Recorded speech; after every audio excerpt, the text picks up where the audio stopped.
Islamic Research Center. بسم اللہ الرحمن الرحیم الحمدللہ والصلاة والسلام علی رسول اللہ۔ شکر پیارے بھائیو، یہ بھی ایک عبادت ہے، اللہ تعالیٰ کا شکر کرنا، اور اللہ تعالیٰ نے اس کا حکم بھی دیا ہے۔ سورۃ البقرہ آیت نمبر 153 میں کیا فرمایا کہ فَاذْكُرُونِي أَذْكُرْكُمْ وَاشْكُرُوا لِي وَلَا تَكْفُرُونَ۔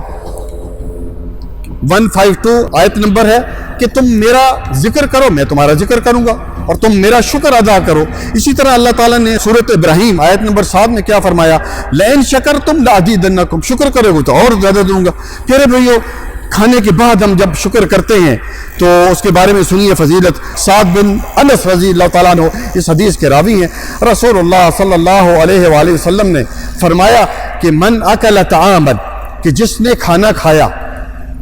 کھانا کھایا ثم قال، اور اس کے بعد یہ دعا پڑھی، الحمدللہ الذی اطعمنی ھذا ورزقنی من غیر حول منی ولا قوة غفر لہ ذنبہ۔ ابن ماجہ حدیث نمبر 3285، کہ کھانا کھانے کے بعد جو تھوڑا سا شکر ادا کرتا ہے، الحمدللہ کہتا ہے، دعا پڑھتا ہے، اللہ تعالیٰ اس کے پچھلے گناہ معاف کر دیتے ہیں۔ اسی طرح پیارے بھائی، اللہ تعالیٰ نے تیسرے پارے میں کیا فرمایا، ثم لتسألن یومئذ عن النعیم، کہ اللہ تعالیٰ قیامت والے دن ان نعمتوں کے بارے میں پوچھے گا۔ یہ نعمتیں دیں پیارے بھائی، یہ آنکھیں دیکھیں، اس جسم کو دیکھیں، 5 فٹ کے جسم کو، آپ کے کان، آپ کے جناب اندر جسم کے اندر کڈنی ہے، دل ہے، کس طرح یہ کام کر رہے ہیں، ان تمام چیزوں، اور اللہ تعالیٰ نے آپ کو اولاد دی ہے، اللہ تعالیٰ نے آپ کو مال دیا ہے، یہ تمام جتنی بھی نعمتیں ہیں ان کے بارے میں جو ہے وہ قیامت والے دن اللہ سبحانہ و تعالیٰ پوچھیں گے۔ اور سورۃ نساء آیت نمبر 147 میں اللہ تعالیٰ نے کیا فرمایا، ما یفعل اللہ بعذابکم ان شکرتم وآمنتم، کہ اللہ تعالیٰ تمہیں بھلا عذاب دے کر کیا کرے گا اگر تم 2 کام کرتے رہو۔ کیا کام؟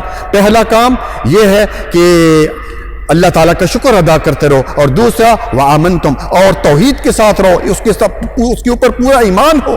بھائیو، سب سے اہم چیز توحید ہے، اگر اس کی دنیا اور آخرت دونوں جو ہیں وہ تباہ ہو جائیں گی۔ اسی طرح ایک مرتبہ حضرت عائشہ رضی اللہ تعالیٰ عنہا نے رسول اللہ صلی اللہ علیہ وسلم سے پوچھا کہ آپ اتنی محنت کرتے ہیں اللہ کے رسول، غفر اللہ ما تقدم، آپ کی تو اگلے پچھلے تمام گناہ معاف ہیں، اتنی پھر محنت، اور آپ صلی اللہ علیہ وسلم کتنی محنت کرتے تھے، نوافل میں آپ کے جو پاؤں پر ورم آ جاتا تھا، اور اسی طرح آواز آتی تھی جس طرح ہنڈیا کی پکنے کی آواز ہے، اتنا زیادہ قیام کرتے، اتنا زیادہ سجدے میں دعائیں کرتے کہ پاؤں سوج جاتے۔ تو آپ صلی اللہ علیہ وسلم نے کیا فرمایا، افلا اکون عبدا شکورا، تو پھر اے عائشہ، میں پھر اللہ تعالیٰ کا شکر گزار بندہ نہ بنوں؟ اگر اللہ تعالیٰ نے مجھ پر اتنی مہربانی کی ہے تو پیارے بھائیو، آپ بھی دیکھیں، آپ پر اللہ تعالیٰ نے کی مہربانی نہیں ہے؟ آپ کو اللہ تعالیٰ نے اولاد دی، اللہ تعالیٰ نے صحت دی، اللہ تعالیٰ نے اور کتنی نعمتیں دی ہیں۔ بھائیو، آپ دیکھیے ہم کتنی نعمتیں کھاتے ہیں۔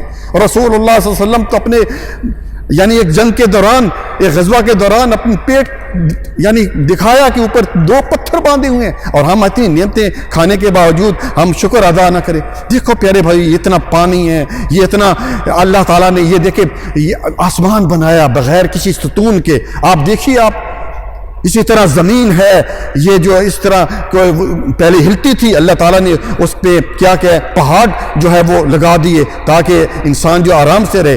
تو ہمیں ہر وقت اللہ سبحانہ و تعالیٰ کا شکر جو ہے وہ ادا کرنا چاہیے۔ اسی طرح پیارے بھائی، سورۃ الرحمن، اس میں اللہ سبحانہ و تعالیٰ نے اس آیت کو 30 مرتبہ سے زیادہ لے کے آئے ہیں۔ کیا ہے؟ فَبِأَيِّ آلَاءِ رَبِّكُمَا تُكَذِّبَانِ، کہ اللہ تعالیٰ کی کن کن نعمتوں کو جھٹلاؤ گے، کن کن نعمتوں کو جھٹلاؤ گے؟ کتنی نعمتیں ہیں بھائیو، کبھی سوچا ہے آپ نے؟ اور سب سے پہلی چیز میں یہ کہوں گا کہ اللہ تعالیٰ کی توحید پر آ جائیے۔ جب تک اس کی توحید مضبوط نہیں ہے، اس کا شکر کرنا، اس کی نماز، اس کا روزہ، اس کی زکوٰۃ کوئی بھی قابل قبول نہیں ہوگی۔ قیامت والے دن اللہ تعالیٰ جہنمی کو ایک نکالیں گے، اور مسند احمد میں ہے، اور اس کو کہیں گے اگر دنیا کا سب مال و دولت تمہیں دے دیا جائے تو کیا تم دے کر اس جہنم کی آگ سے بچنا پسند کرو گے؟ کہے گا ہاں۔ اللہ تعالیٰ کہے گا دنیا میں نے تم سے بہت کم چیز کا مطالبہ کیا تھا، کیا کہ تم میرے ساتھ شرک نہ کرو۔ اللہ تعالیٰ سے دعا ہے کہ اللہ تعالیٰ ہمیں شرک جیسی اس لعنت سے بچائے، اور اللہ تعالیٰ ہم سے زیادہ شکر جو ہے وہ کرنے کی توفیق عطا فرمائے۔ جزاکم اللہ خیرا، بارک اللہ فیک۔